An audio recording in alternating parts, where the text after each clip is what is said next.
Meus irmãos, vamos abrir a palavra do Senhor no livro de Neemias, capítulo 1. Estávamos fazendo exposição do livro de Esdras. Na graça do Senhor concluímos. E vamos agora iniciar Neemias, um livro que é considerado a sequência de Esdras. É o segundo volume. Conta a história do retorno do povo do exílio. No caso de Neemias, mais especificamente a reconstrução dos muros da cidade. O livro de Neemias relata fatos que se passaram aproximadamente uma década depois do livro de Esdras, do capítulo final de Esdras, então dando assim continuidade de forma cronológica. Vamos ouvir então a leitura da palavra do Senhor. Neemias, capítulo 1. Diz assim a santa palavra do Senhor. As palavras de Neemias, filho de Acalias, no mês de Quisleu, no ano 20º, estando eu na cidade de Suzã, veio Anani, um dos meus irmãos, com alguns de Judá. Então lhes perguntei pelos judeus que escaparam e que não foram levados para o exílio e acerca de Jerusalém. Disseram-me: os restantes que não foram levados para o exílio e se acham lá na província estão em grande misericórdia e desprezo. Os muros de Jerusalém estão derribados e as suas portas queimadas. Tendo eu ouvido estas palavras, assentei-me e chorei e lamentei por alguns dias e estive jejuando e orando perante o Deus dos céus, e disse: Ah, Senhor, Deus dos céus, Deus grande e temível, que guardas a aliança e a misericórdia para com aqueles que te amam e guardam os teus mandamentos. Estejam, pois, atentos os teus ouvidos e os teus olhos abertos, para acudires à oração do teu servo, que hoje faço à tua presença dia e noite pelos filhos de Israel, teus servos, e faço confissão pelos pecados dos filhos de Israel, os quais temos cometido contra ti, pois eu e a casa de meu pai temos pecado, temos procedido de todo corruptamente contra ti, não temos guardado os mandamentos, nem os estatutos, nem os juízos que ordenaste a Moisés, teu servo. Lembra-te da palavra que ordenaste a Moisés, teu servo, dizendo: se transgredirdes, eu vos espalharei por entre os povos.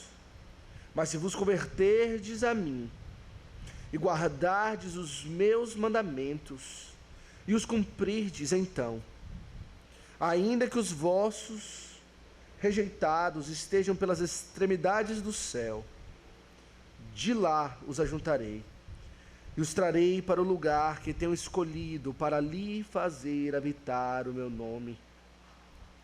Estes ainda são teus servos e o teu povo que resgataste com teu grande poder e com a tua mão poderosa. Ah, Senhor, estejam, pois, atentos os teus ouvidos à oração do teu servo e à dos teus servos que se agradam de temer o teu nome. Concede que seja bem sucedido hoje o teu servo e dá-lhe mercê perante este homem. Nesse tempo eu era o copeiro do rei. Até aqui a leitura da palavra do Senhor. Vamos mais uma vez invocar o nome do Senhor em oração. Bendito Deus e bondoso Pai, chegamos à Tua presença, tendo a Tua palavra também diante de nós.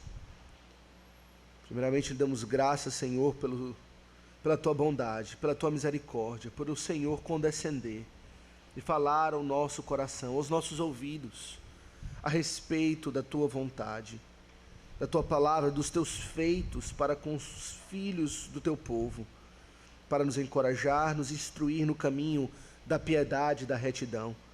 Lhe pedimos, ó Pai, que o Senhor nessa noite, mais uma vez, aqueça os nossos corações, nos conduza até o altar, onde podemos contemplar Cristo crucificado, aquele que foi morto antes da fundação do mundo, pelos pecados dos teus eleitos, e assim, ó Pai, possamos ser renovados para buscar a tua face. Como Neemias, ó Pai, se humilhou, se quebrantou na tua presença em oração pelos pecados do teu povo, possamos também ser estimulados a buscar a tua face por perdão, a termos uma audiência com o Senhor, o Rei dos Reis, aquele que é misericordioso, compassivo, longânimo, assaz benigno e que tem grande prazer na misericórdia. Pai, aqui estão homens, mulheres que carecem da tua misericórdia. Todos nós, ó Pai, do maior ao menor, precisam, dependem de que o Senhor exerça misericórdia para conosco. E aqui está uma oportunidade para o Senhor exercer aquela atividade que o Senhor tem prazer, perdoar pecados. Perdoa-nos, ó Pai, e fala conosco. Concede-nos sabedoria para falar e também para ouvir, espírito de entendimento da tua parte. Fica conosco, ó Pai, assim lhe suplicamos e oramos em nome de Jesus. Amém. Meus irmãos, Neemias, como já mencionamos na nossa breve introdução, dá sequência à história que concluímos de Esdras. Esdras era um escriba que conduziu o povo ao retorno para Jerusalém, na segunda leva, e ele era um escriba que ensinava, ele tinha a função de ensinar o povo a respeito da lei de Deus. Lemos como ele orou pelo povo, conduziu o povo ao arrependimento. E aqui então temos uma outra figura importante, um outro líder que o Senhor levantou para continuar esse processo de restauração do povo, que já agora durava décadas, mas era o Senhor cumprindo a sua vontade. Neemias, lemos aqui no finalzinho do capítulo 1, ele era copeiro do rei da Pérsia. Neemias, embora um exilado, ele ocupava uma posição de grande privilégio no Império Persa. Certamente muitos invejavam a posição de Neemias. Ele andava nos palácios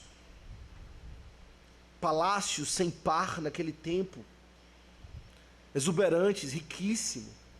A comida que ele comia e a bebida que ele provava como copeiro eram requintados. Ele tinha um privilégio para poucos. Porém, Neemias tinha familiaridade com uma outra corte. Não apenas a corte do rei da Pérsia, mas ele tinha, sobretudo, um apreço, uma familiaridade, um interesse para com uma corte ainda mais excelente. Essa outra corte, Neemias recorria em todo momento, no seu tempo livre, mas também de dia e de noite, como lemos aqui. Nessa corte não existia ostentação de bens materiais, mas era possível encontrar a santidade. Nessa corte não havia extravagância, nem ostentação, mas a onipotência do Rei dos Reis. Lá Neemias não encontrava finos e delicados manjares, porém ele encontrava a misericórdia, aquilo que todo pecador precisa para viver nessa vida e no porvir. Neemias tinha familiaridade com a corte do Rei dos Reis, do Senhor dos Senhores. E aqui lemos o contexto. Logo no verso 1, lemos que Neemias se encontrou com um dos seus parentes. Anani, lemos aqui no verso 2, era um dos seus irmãos, procedente de Judá, e que se encontrou com Neemias. E Neemias então lhe faz perguntas a respeito da situação do povo na terra de Jerusalém. Ele faz duas perguntas. A primeira pergunta diz respeito ao remanescente que ficou em Jerusalém. Como vai o povo que ficou, que não veio para o exílio, mas que ficou? E a segunda pergunta é: como está a cidade de Jerusalém? Não sabemos qual a expectativa que Neemias tinha da resposta, mas a resposta não foi nada agradável. O que Neemias escutou da parte de Anani eram notícias tristes. Lemos aqui no finalzinho do verso 3, que o povo se encontrava em grande miséria e desprezo. E os muros da cidade de Jerusalém derribados, as portas queimadas. Como Davi, que amava a Sião, Neemias também sentia grande prazer naquela terra onde o Senhor colocou o seu nome. E como Jeremias também, Neemias se sentiu quebrantado pela ferida da filha do povo de Deus. E ele não poderia ignorar.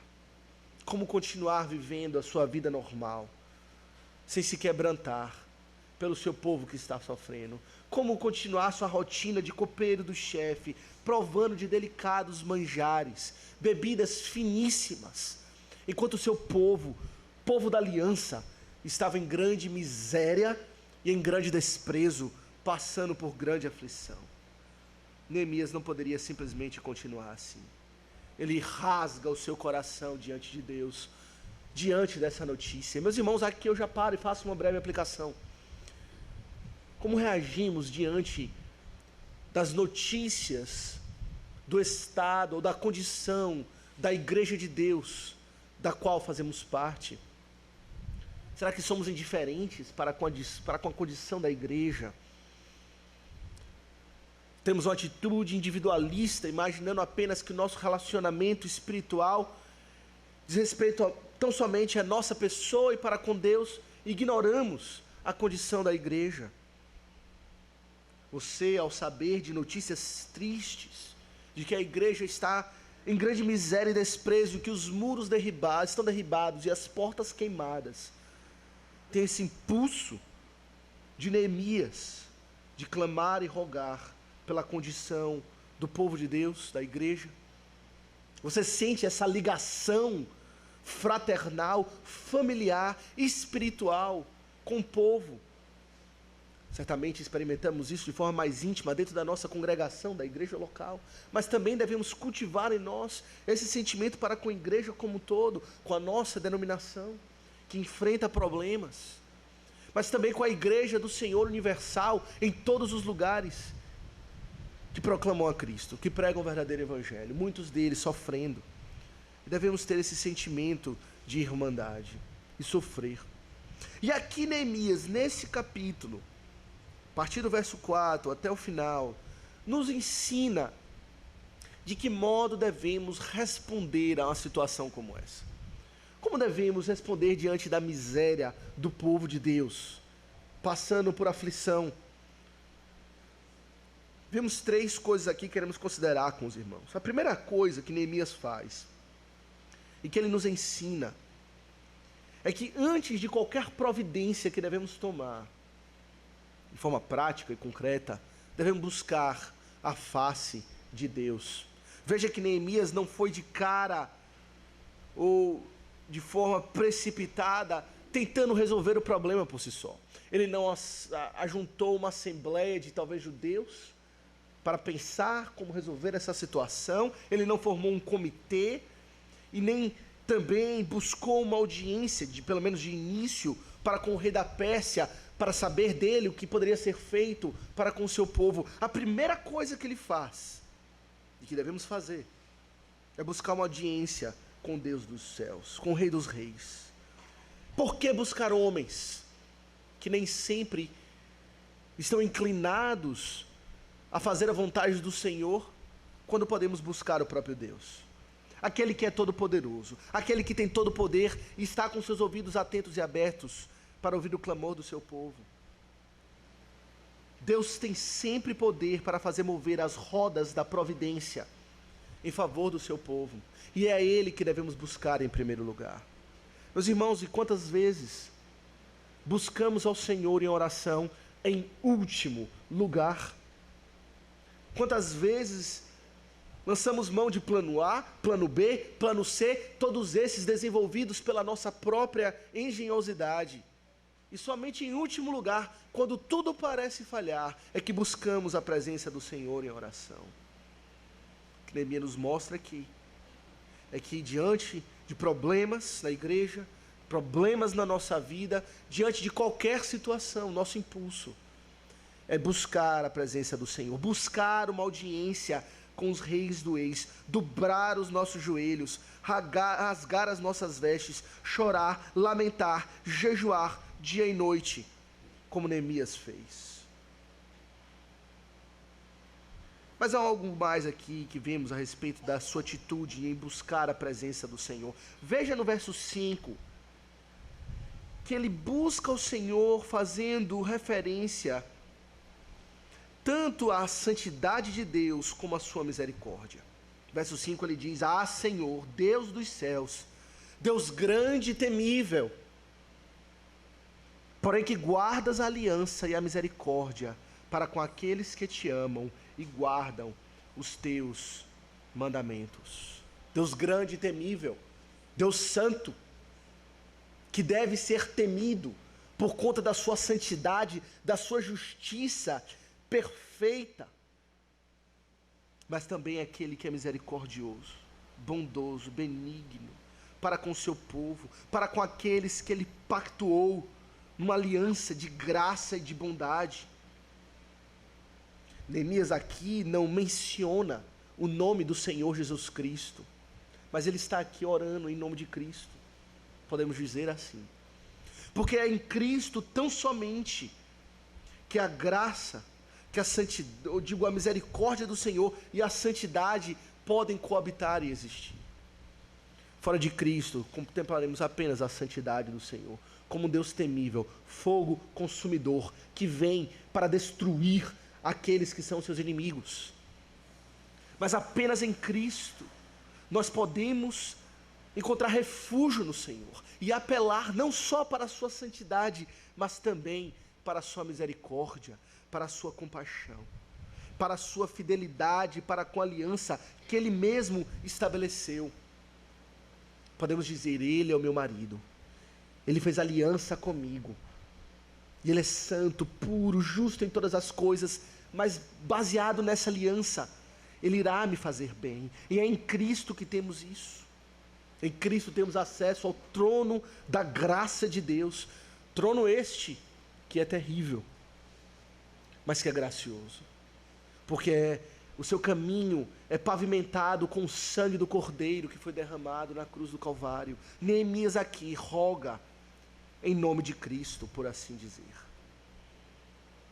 Vemos aqui também no verso 6, que Neemias suplica ao Senhor para que Ele tenha os seus ouvidos atentos e os seus olhos abertos. Ele fala aqui: estejam, pois, atentos os teus ouvidos, Senhor, e os teus olhos abertos para acudires à oração do teu servo.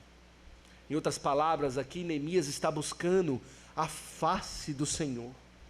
Ele queria que as suas orações alcançassem o ouvido de misericórdia do Senhor, e que as suas orações, a sua súplica também subisse ao Senhor e fosse vista pelos olhos do seu amor. O que ele queria é que o Senhor estendesse de fato a compaixão, a misericórdia, demonstrasse uma inclinação favorável para com o seu povo. Dá ouvido, Senhor, à minha súplica, abre os olhos e enxerga a minha condição, sê propício a mim, pecador. Meus irmãos, em Cristo, novamente, nós temos a perfeita expressão desta bondade, dessa disposição misericordiosa. Neemias sabia disso. Jonas, o profeta, sabia disso, do caráter de Deus misericordioso, disposto a perdoar uma cidade inteira de grande impiedade. Porém, vimos isso de forma maximizada, de forma suprema, num clímax, na encarnação do Filho de Deus. Quando ele veio ao mundo, graça e verdade pisaram aqui na terra. Todos aqueles que vinham até Cristo com súplicas, com petições, ele tinha os seus ouvidos bem atentos, os seus olhos para contemplar o coração do contrito e do piedoso, para dar a eles o que eles precisavam. É isso que temos em Cristo. É isso que Cristo exibiu quando teve o seu ministério público aqui na terra, e é isso o que Ele continua a exibir como nosso sumo sacerdote. Hebreus, capítulo 4, verso 15, fala que nós não temos um sumo sacerdote que não se compadeça das nossas fraquezas, ou também podemos dizer, das nossas enfermidades, dos nossos pecados. Quando temos um problema de pecado para confessar, e é isso que Neemias vai confessar mais adiante, o que precisamos fazer, e o que Neemias fazia, era correr para o sacerdote. O sacerdote era a figura da misericórdia, da compaixão, daquele que ouviria a sua confissão, a sua podridão, a sua miséria, iria demonstrar para você compaixão, porque ele mesmo é tomado das mesmas fraquezas, iria oferecer o remédio, o sacrifício, derramar o sangue para ter o perdão. E é isso que Cristo é, o sumo sacerdote, o sacerdote por excelência, que se compadece das enfermidades do seu povo. O puritano Thomas Goodwin escreveu um livro expondo esse versículo de Hebreus 4,15, a respeito da compaixão de Cristo como sumo sacerdote para com as nossas fraquezas, e o título do seu livro era o seguinte: o coração de Cristo nos céus para com pecadores na terra. A tese do seu livro era que a mesma misericórdia que Cristo demonstrou para com os homens na terra ainda está presente, e de forma muito maior, muito mais ampliada, hoje, quando Ele habita nos céus. Ele ainda é sumo sacerdote, Ele não deixou o seu ofício sacerdotal, Ele ainda tem os seus ouvidos atentos, os seus olhos abertos, para ouvir o clamor do seu povo. Thomas Goodwin disse o seguinte, em consideração a esse verso: existe um conforto ao considerar as nossas enfermidades, porque até mesmo por causa dos nossos próprios pecados, Cristo é movido à compaixão e não à ira. Na consideração dos nossos pecados, diz Thomas Goodwin, a sua misericórdia é dilatada para com você. Assim como o coração de um pai se dilata para com seu filho que tem alguma doença terrível. Toda a ira e ódio de Deus recai sobre o pecado, e tão somente sobre o pecado para o destruir e fulminar. Porém Ele os ama, suas afeições são ainda mais dilatadas para com todo aquele que está sofrendo debaixo da enfermidade do pecado. Portanto, diz Goodwin, não temas. Quem nos separará do amor de Deus que está em Cristo Jesus? Cristo é o nosso sumo sacerdote. Nossa tendência, a nossa vergonha natural, eu entendo, é fugir de Deus, como Adão, correr, se esconder atrás de arbustos quando pecar. Mas devemos fazer como Neemias, correr para o sacerdote, clamar para aquele que tem os seus ouvidos atentos e os seus olhos abertos. O que Neemias faz em seguida, então, tendo introduzido a sua oração para com o Senhor, é confessar o seu pecado. Confessar o pecado do povo, isso ele faz a partir do verso 6. No verso 6 ele diz, no finalzinho: faço confissão pelos pecados dos filhos de Israel, os quais temos cometido contra ti. Neemias sabia que o problema do povo,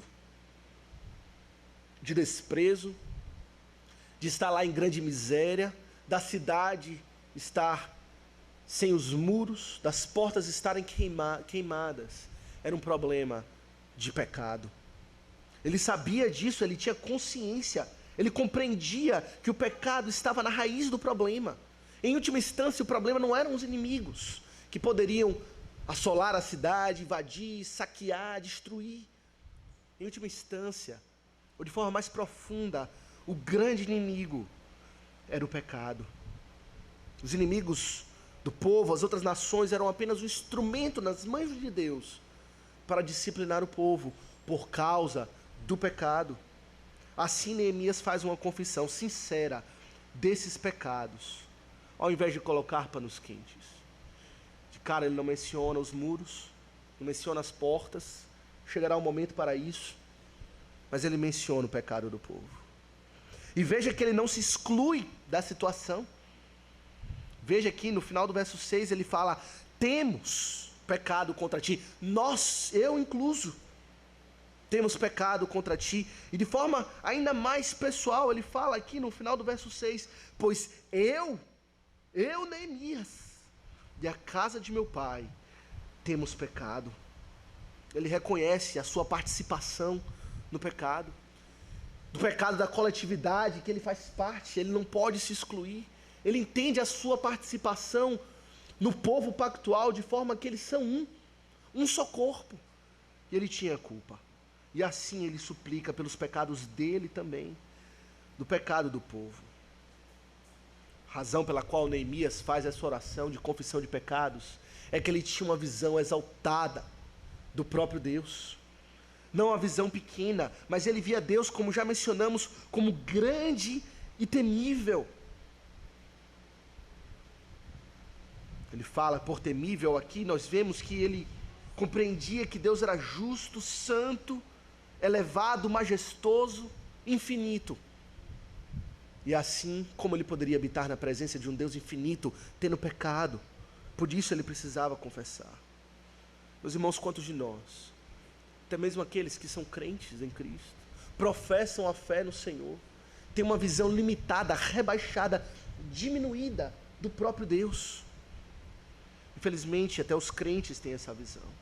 E como resultado disso, as pessoas não conseguem enxergar a sua miséria, o seu pecado, e nem a odiosidade do pecado, porque nivelam a Deus no seu próprio padrão, e não consideram a Deus como exaltado, como diz Isaías, que viu o Senhor assentado sobre um alto e sublime trono, e que logo em seguida, na experiência de Isaías, ele se viu como morto. Ai de mim, estou perdido, porque sou homem de lábios impuros e habito no meio do povo de impuros lábios. Precisamos compreender que Deus é grande, Ele é infinito. Os céus dos céus não podem conter o Senhor, disse Salomão, quanto menos habitar numa casa feita por mãos de homens. E diante da consideração da sua grandeza, da sua santidade, da sua pureza, devemos compreender a odiosidade do nosso pecado e fazer confissão. Veja que Neemias não apresenta desculpas, nem minimiza o problema. Ele reconhece claramente no verso 7 que pecaram contra aquilo que Deus ordenou, contra os seus mandamentos, contra os seus estatutos, os seus juízos, que ele concedeu por meio de Moisés. Ele estava pronto, Neemias, para admitir que o seu comportamento deveria ter sido diferente dele e do povo. Eles sabiam a vontade do Senhor, como tivemos a oportunidade de mencionar em Miqueias. O Senhor já havia declarado a sua vontade, aquilo que é bom. O povo sabia o modo de viver. Deveria viver de forma santa, praticando a justiça, amando a misericórdia e andando humildemente para com Deus. Porém assim eles não viveram e fizeram. E Neemias reconhece, sem desculpas, sem panos quentes. Você apresenta desculpas para o seu pecado, talvez de joelhos para com Deus, você reconhece o seu pecado, mas quando o irmão vem e lhe confronta no seu pecado, você se desculpa, apresenta circunstâncias atenuantes. Quando Hanani chegou para falar da miséria do povo, da situação vexatória, Neemias não fez isso. Não se desculpou, não apresentou circunstâncias atenuantes, deu explicações, nem justificou, nem explicou, mas confessou o pecado. Meus irmãos, precisamos compreender que quando nós banalizamos o pecado, como se fosse algo de somenos, ou que podemos justificar, indiretamente nós estamos banalizando o sacrifício de Cristo também.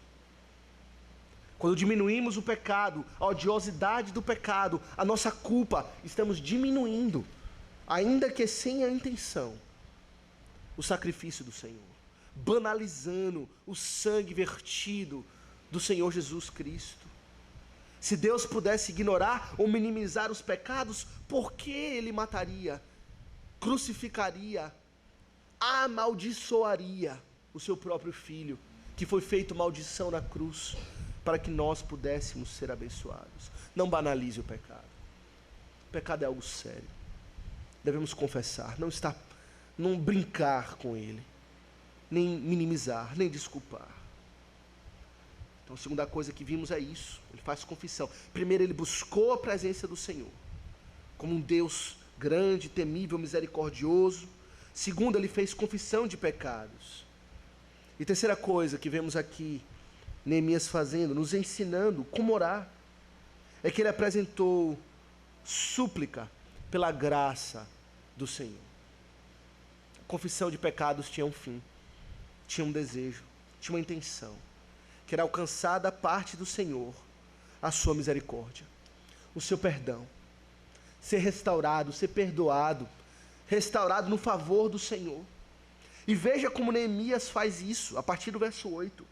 O que ele faz é pedir ou suplicar para que o Senhor se lembre das promessas que ele fez a Moisés. Ele fala: lembra-te da palavra que ordenaste a Moisés teu servo, dizendo... E por assim ele vai.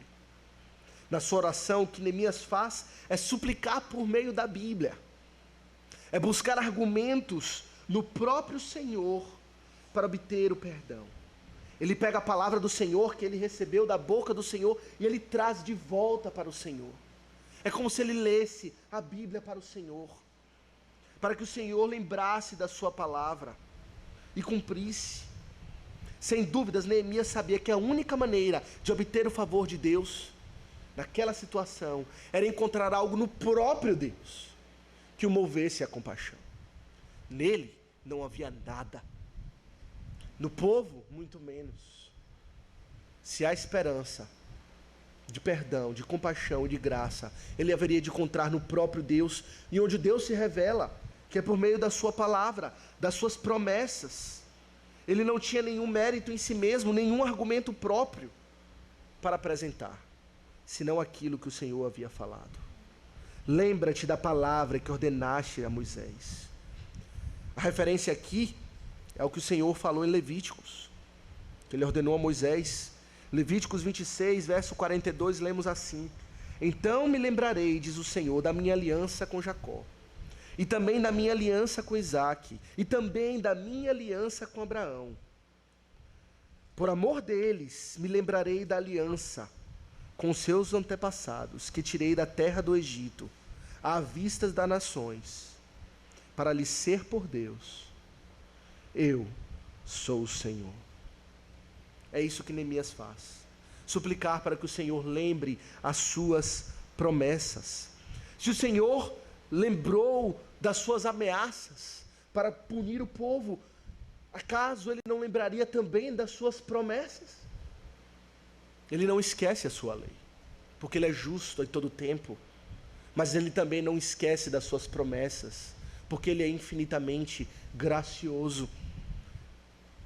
Neemias não estava propondo assim nenhuma novidade, nenhum plano B para lidar com a situação. Apenas estava lembrando aquilo que o Senhor já havia falado, para ser misericordioso para com o piedoso, para com aquele que quebrantou o seu coração. E o que Neemias faz então é orar com base no próprio Deus, nos atributos de Deus, no Deus que se revela, naquele que revela o seu nome, Jeová, o Deus que firma aliança, que estabelece como certa, estável em todas as coisas. As promessas de Deus falam dos seus atributos de poder, de misericórdia, de graça, de perdão, de fidelidade. Se precisamos de misericórdia, podemos ir para Ele, porque Ele é misericordioso, Ele se revelou assim. Se precisamos dele numa situação de desespero, Ele se revelou como todo-poderoso, o Senhor dos exércitos, que tem todo o poder para nos socorrer. Se sentimos a dor, a convicção de pecado por causa da nossa própria infidelidade, Ele é fiel em todas as coisas, para perdoar os pecados daqueles que confessam. Interessante que Neemias aqui faz menção ao templo, ao culto. Veja no final do verso 9 o que ele fala. Vamos ler o verso 9 todo. Ele diz assim: mas se vos converterdes a mim, e guardardes os meus mandamentos, e os cumprirdes, então, ainda que os vossos rejeitados estejam pelas extremidades do céu, de lá os ajuntarei. E os trarei para o lugar que tenho escolhido, para ali fazer habitar o meu nome. Ali fazer habitar o meu nome. Naquele lugar, o local é o próprio templo, em Jerusalém, onde o Senhor colocou o seu nome.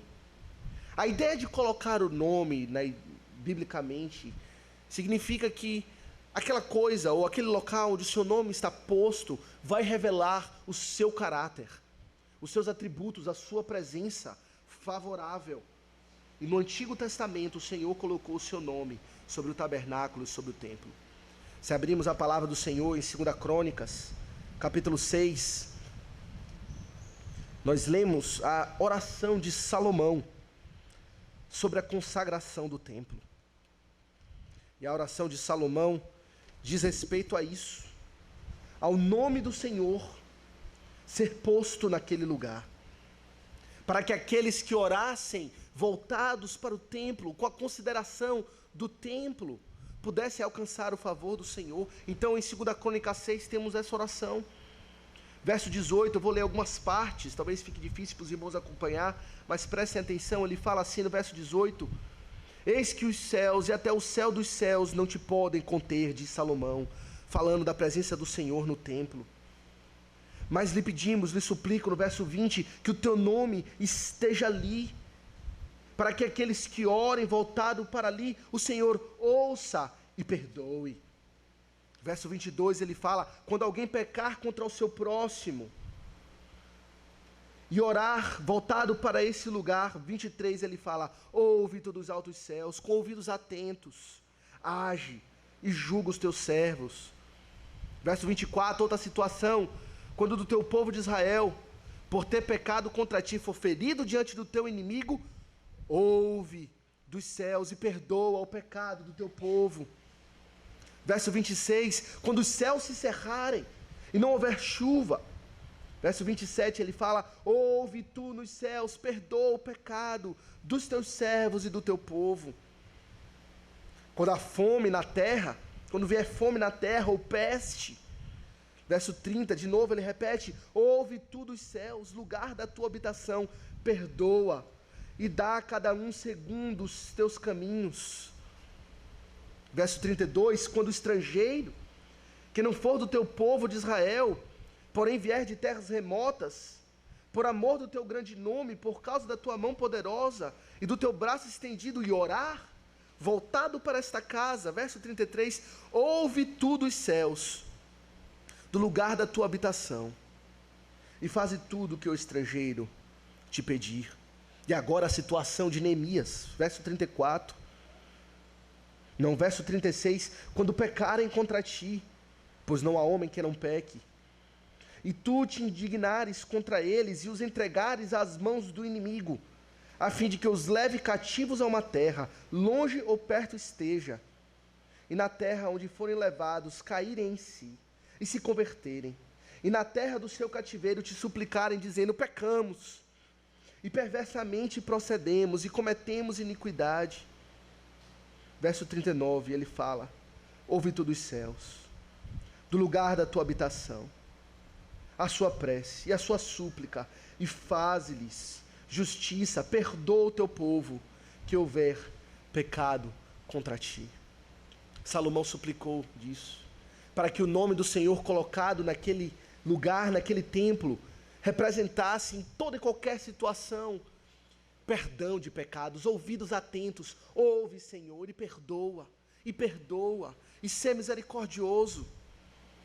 Sequência aqui em 2 Crônicas, lemos que o Senhor assim ouviu a oração de Salomão, encheu o templo com a sua glória de fumaça, ele mandou dos céus fogo para consumir o holocausto no altar, simbolizando Cristo, o perdão de pecados que o povo receberia ao clamar ao Senhor, ao orar a Ele, direcionado para aquele lugar, tinha o seu mérito ou o seu poder por conta do sacrifício que o Senhor consumiu, mandando fogo dos céus. E o Senhor assim colocou o seu nome sobre aquele lugar. No capítulo 7, verso 12, o Senhor agora fala com Salomão. E diz assim: ouvi a tua oração, escolhi para mim este lugar, para a casa do sacrifício, o local onde Cristo é apresentado. E no verso 14 ele fala: se o meu povo, que se chama pelo meu nome, se humilhar e orar, e me buscar, e se converter dos seus maus caminhos, então, diz o Senhor, eu ouvirei dos céus, perdoarei os seus pecados, sararei a sua terra. É exatamente isso que Neemias está fazendo aqui. Se humilhando na presença do Senhor, orando, pedindo que o Senhor responda daquele lugar onde Ele colocou o seu nome, daquele lugar onde Cristo é evidenciado no sacrifício consumido com fogo dos céus, tendo a confiança de que o Senhor haveria de sarar, haveria de curar. Queres ser sarado? Queres ser curado da sua enfermidade, do seu pecado? Aqui está um exemplo para nós. Mais claro, impossível. Mais simples, também não é possível. O Senhor te declarou o que é bom. Busque a presença dEle, em oração, confessando os seus pecados, buscando a face dEle sem pôr desculpas, em nome de Cristo, que é o nosso sumo sacerdote, com ouvidos atentos, prontos para perdoar. E Ele sarará a sua ferida, sarará a minha ferida, ferida do seu povo, e há de nos restaurar. Que o Senhor nos abençoe. Amém. Meus irmãos, vamos então agora passar para o momento onde vamos orar ao Senhor, ter a oportunidade para exercitar isso que Neemias nos ensinou. E vamos então dividir os pedidos.